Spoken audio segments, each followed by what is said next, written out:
คิดว่าเป็นหยังน้องสิมาอยู่ภาคที่ไหนบ้านภาคสิไดมันใกล้บนทางเด้บนทางออกบนทางเขา ภาคทั้งนี้หน่อยแสดงว่าป่าอ้อยนั่นเป็นดินของนายเจ้าเบิดน่ะเนาะนี่เด้น่ะลูกเฮือนได้4-5หลังพุ่นแล้ว รัก นี่ แดงนั่นดิ ไกล บะ สิย้ายออกจังหั่นเนาะ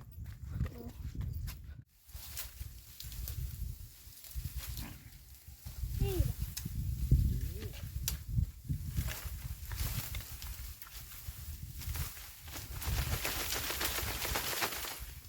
มันเป็นยาวเลย เอาบ่ได้เนาะต้องเอาผ้ามาพันเอา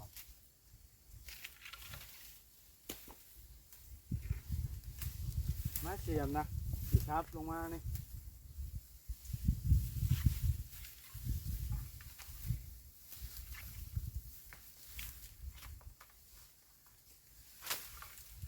มันเป็นไม้แล้วมันทับเป็นภูเขาแล้ว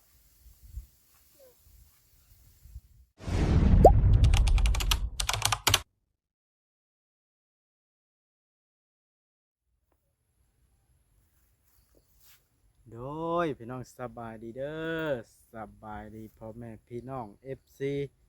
สู่คู่สู่คนพี่น้องเอ้ยซึ่งก็คือเปิดภาพขึ้นมานี่พี่น้องเอ้ยมาเยี่ยมยามน้องตุ๊กบ่ได้ไปมัดเข้ามานี่ฝนกระตกเบิดคืนนี่ตัดเข้าไปพอดีทงหนึ่งแล้วฝนตกห้ำเมื่อยบ้านเมื่อยหัวใจก็คิดว่าเนี่ยได้ละพี่น้อยคืนนี้ก็พ่อกับบได้นอนแล้วพี่น้องเอ้ยมากับมาฮอดจอดถึงแล้วว่าง่ายๆจะมาเยี่ยมน้องตุ๊กเดี๋ยวนี้ฝนก็ยังตกอยู่พี่น้องเอ้ยอันนี้เรื่องผ้าก็ได้แต่ว่าก็ตกบ่แห้งตกผุยๆพี่น้องเอ้ยทางนั้นหญ้าแล้วแต่ว่าทางนี้ยังมืดมาอยู่มันกำลังผัดมาผู้เดียวพี่น้องเอ้ยมานี่มาทางนี้สักก่อนจังสิไปบ้านน้องใบน้องตุ๊กเพิ่นก็จักเฮ็ดอีสังอยู่ก็แก๊กอยู่คือสุดชาติที่ชำนูพุกโอ้ยสบายดีเฮ็ดอีสังกินเขาก็มีแนวกินกินข้าวเลย กินกับหยัง น้อย กับน้องอ้อยนี่ จะหาหน่อไม้นี่กินน้ำต้มป้านกินเขาก็อยากเขาแห้งหรอก อยากข้าวแห้งละ เลย แล้วอันน้องชายเพิ่นไปไสซะ ไปปลูกอ้อย ฝนตกกระปุกบ่เด้นี่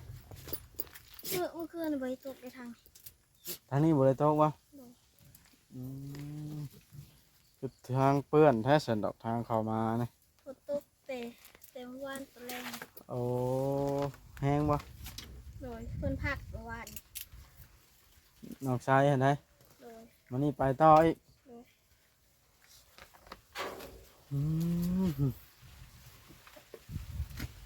อยากเข้าว่าสิไปหาหน่อไม้ เห็นนางสีเหมือนเขา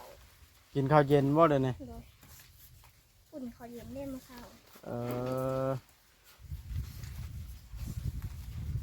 อุ่นข้าวเย็นกิน สวย เราอยู่กับไผซะมื้อนี้ อยู่กับป้า ป้าเพิ่นก็ออกมาลิ้นน้ำอยู่บ่ล่ะหรือเจ้าไปลิ้น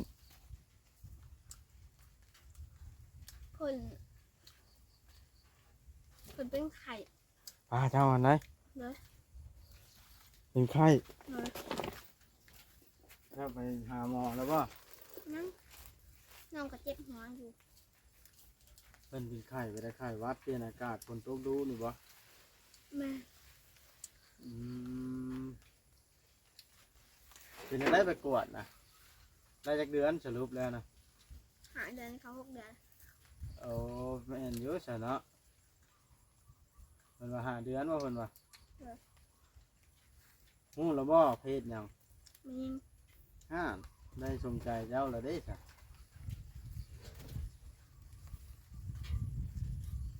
แฟนบอกไปหาใหม่ อยู่สิใด เนี่ยแนนไปก็เห็นจะตาย ป้าเด้บ่ไปบ่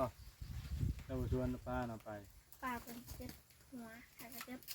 พอ อืมหน่อไม้เนี่ยหน่อไม้บ่งบ่หรือหน่อไม้ น้ำมันไผ่ บ่นั่นบ่ เลย โอ้น้องกระตุกสิหามาให้บ่ได้กินแกงบ่ เลย สร้างเป็นพี่น้องกระตุก บ่มีเงินซื้อแนวกินเลย มีเงินซื้อให้กินแล้ว เลยนี่เมื่อวานแบบเรือปลูกอะไรเอาเป็นคนตก อืมหาเงินว่ามันมาแซนเพิ่นอันว่าเอาไว้ไปงานจะเป็นเพิ่นก็เก็บไว้บ่ เลย แบบว่าคันแบบว่าเฮามีงานจะเป็นเดือดร้อนแล้วโทรหาเพิ่น เลย อ๋อดีเนาะเนาะคันอยู่นำเฮามันสิใช้เบิดเนาะ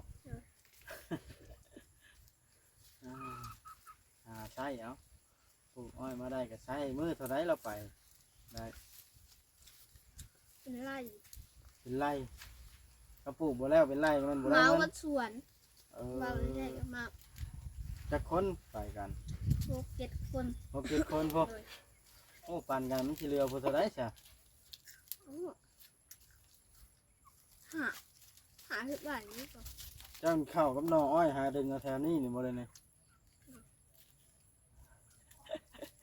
เนี่ยก็คือ ตอนนี้น่ากิน ลอยต้มไก่ผัวเจ้าแล้วกินมาราชิคิดนั่นแหละเอาหยอกชื่อได้เมื่อได้สิต้มบรีนะโบราณได้เอาออกไปใกล้ก็เชื่อได้นี่เนาะหมูฟางหลายคนมาเข้ามาวานนี่น้องตุ๊ก กับโบราณกันนะ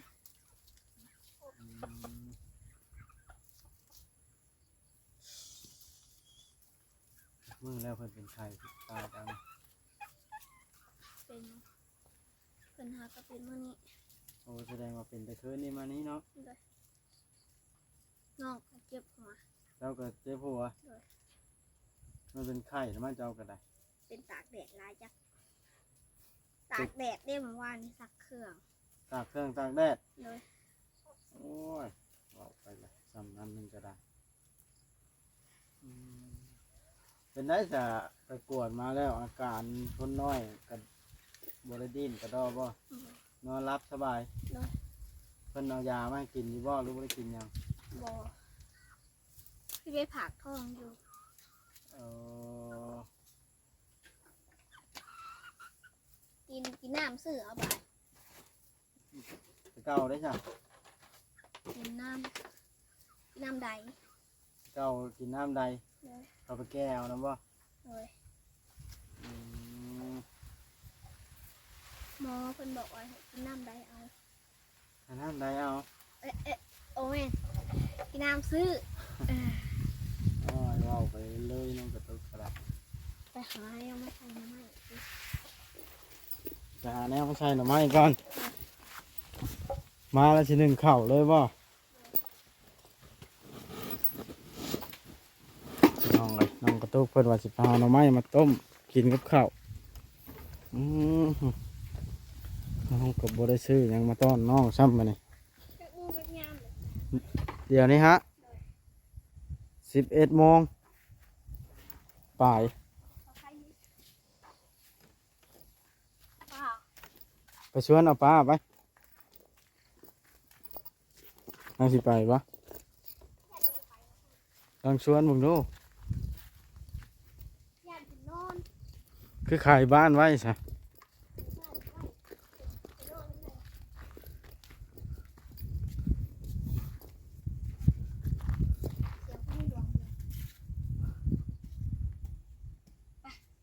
ไปทางไหนล่ะ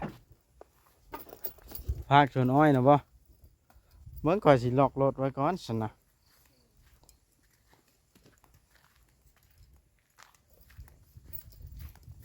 พี่น้องเอ้ยนี่แหละหลายคนก็ถามกันเข้ามาพี่น้องเอ้ยว่าเป็นหยัง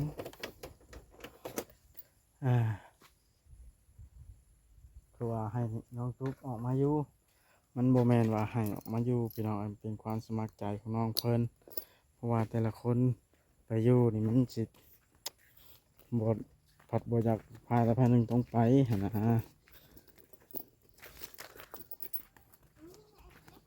ไปยังน้องกระตุกทางนั้น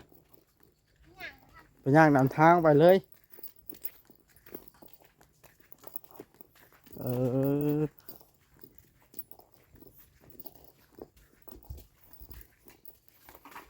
ขยันลิมาผัดมาถึงช่วงน้องเพิ่นสิไปหาหน่อไม้พี่น้องเลยตามไปเบิ่งดีกว่าถ้าสิเอามาบ่ไปเป็นหมู่นะ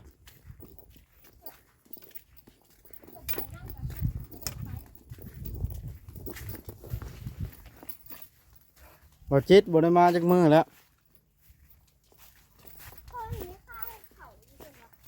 ข้าเสอะเข่าอยู่เห็นเนาะไผก็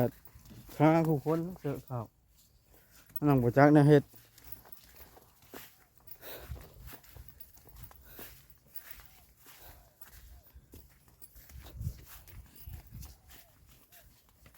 อยู่บ้านเนี่ยก็เพิ่นเกี่ยว ไผ น้ำซุปก็แหละ เอ เพิ่นยัง อ บ่กล้าเกี่ยวคือก ล้าเกี่ยวนะฝนตกขู่มือเห็นเนาะ เพิ่นย่านฝนตกลงมาจาก ดินทรายแบบนี้นี่ปลูกมันแก้วแบบ เพิ่นสิปลูกโอ้ย ทหารเจ้าก็ลายขนาดเนาะโอ้ ถ้าฝนบ่ตกเอามาพอหาหลอกได้นี่นี่ล่ะนี่ฝนตกห้ามฝนตก กี่รอไหน เลย ตกชำยามเดือนเก้าเดือนสิบเนาะ เดือน11 เดี๋ยวนี้ได้ยังฮอดหรอบ่แม่นแล้วเนาะ นี่ เก้าคำก่อเดียวนั้นบ่เจ้าสิไปหานะ ที่3โป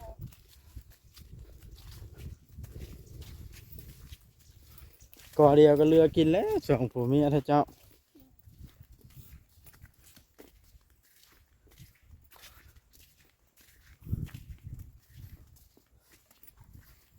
เพิ่นเห็ดทางเลยได้อเนาะ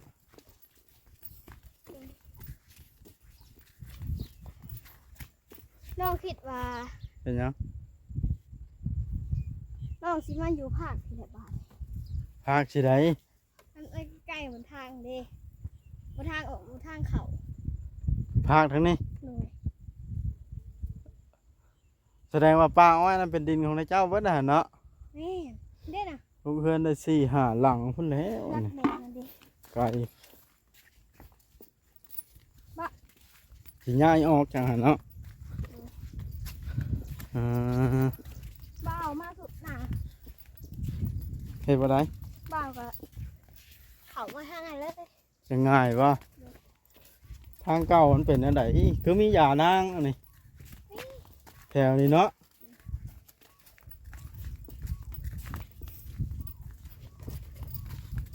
ยังพาเบิ่งเงินอยู่ที่เจ็ดสิบอ้อย ทางมึงเงินในใช้น่ะ เงินผูกอ้อยหัว มันปลูกอ้อยผัว เลย อ่า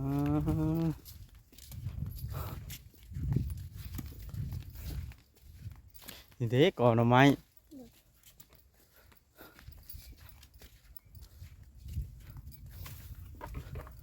ค้นหาเอาเบิดแล้วอันนี้ ยังบ่ไม่ขนาดเลย อันเด้จ้ะเห็นอยู่อันหนึงอันเด้ เห็นอยู่บ่ แหนงมันก็เอาบ่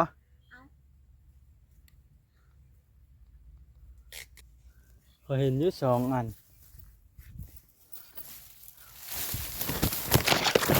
ภาคทางนั้นนี้อยู่อันนี้สองสามอันอยู่ภาคทั้งนั้นทั้งหัวพอ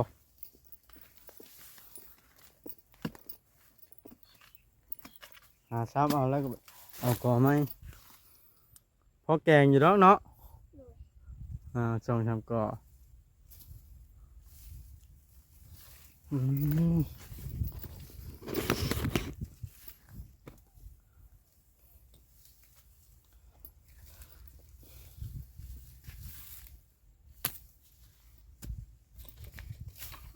สองมัน แล้วก็เข้าซ้ำออกมาลายๆก่อนตีจึงซ้อมมาสิเข้าซ้ำให้นี่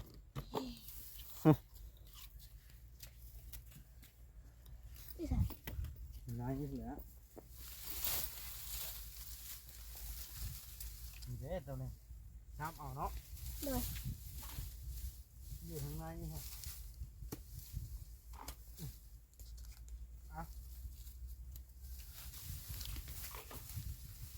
เป็นตัวจอดใช่ปะ โอ้มีแตน บ้องมันเจ้าเอาปะ เอา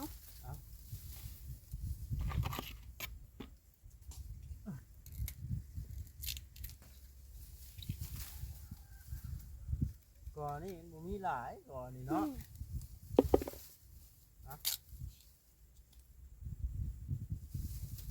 คนหาดูโพดเด้ มันสิเวียดงามมันเลยดิ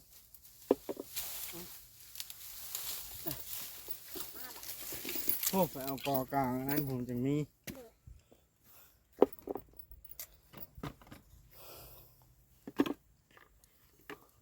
คล้ายซ้ำหน้าผากกระดาหมุนปลากันนี่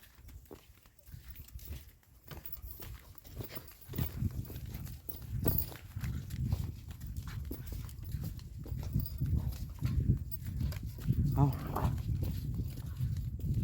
ทหารก็ไปน้ำเบิดละอาหารมาหรือยัง ยัง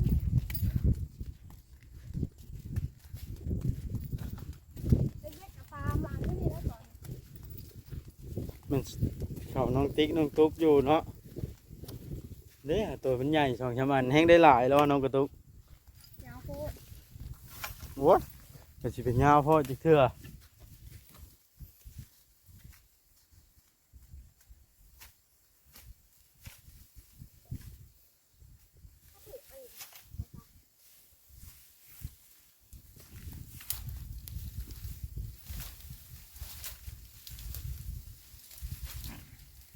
นี่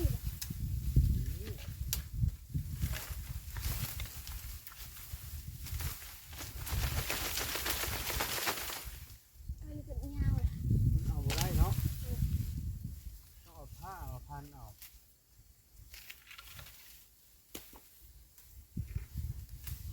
มาเสียมนะสิครับลงมานี่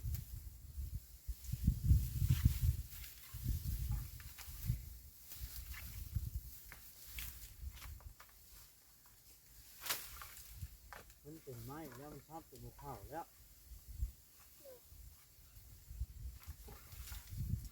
สิครับบ่ได้หรอกมันขึ้นสูงโพดน้องกระตุกเลยเดี๋ยวพี่น้องใกล้ๆเฮือนนี่แหละเฮือนก็อยู่นี่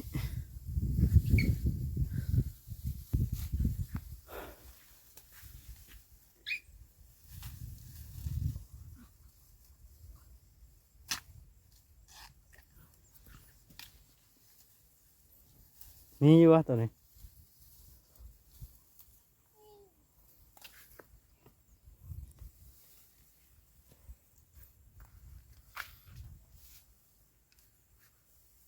มีหลายกว่าตัวนั้นโหลมันตก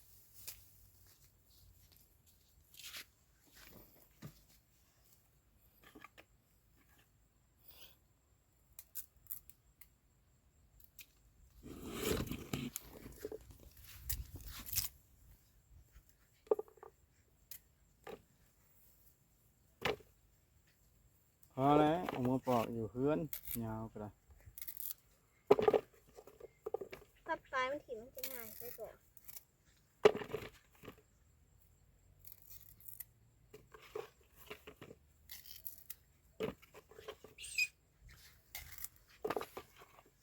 ตื่นมานี่เด้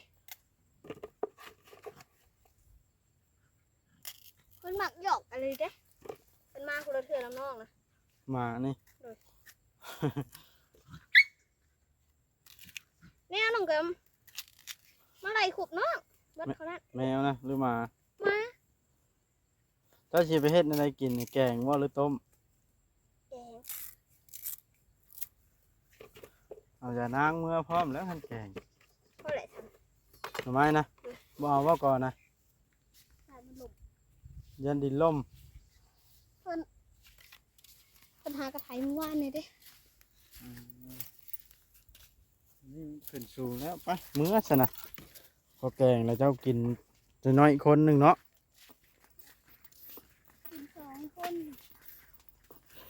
หายังบาทน่ะ หายได้ นี่เด้อย่านางนี่นี่มันหักมันน้อยหน่อยเชื่อแม่นนะหาหูดเอา ดูสิ นี่เด้ตัวนี้ก็ได้หูดเอาข้าวเดียวก็พอแล้วอย่านางเอาสักครู่หูดสักครู่รถนี่เครือใหญ่นี่หากบ่มีใบจะอยู่ใส่ใบก็ได้ ดูได้ ฮะ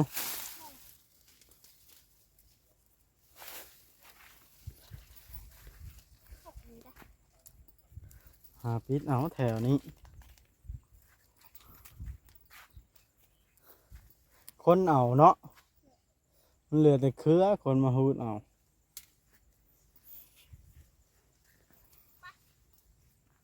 แกห้างก็ตามห้างเลยนี่ สบายอยากแกงหน่อไม้แล้วพูดเอารถอย่านางบ่ได้ชื่อได้แรกเนาะ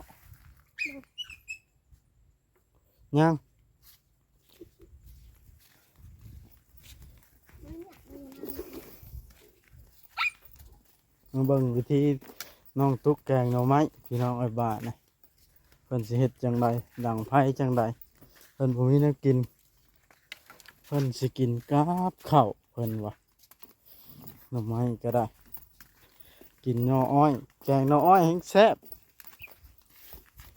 เหมือนนานคำว่าขา2-3 มื้อ เอาพี่น้องเอ้ยรอชมในคลิปต่อไปเด้อพี่น้องทางน้องกระติกกระตุกเพิ่นสิแกงหน่อไม้หาหน่อไม้ก็ได้แต่แหนงกับหน่อมันพอดีแกงตักถ้วยหนึงพอบ่บาทในกันได้ช่ำนะแกงหม้อน้อยๆหนึงเนาะนี่เฮ้ยมันงามนะนี่มีคนเอาเบิดไปพอละเราจะแกงขึ้นลายก็แล้ว เสียงเหมือนปลูกอ้อยเห็นไหม นั่นได้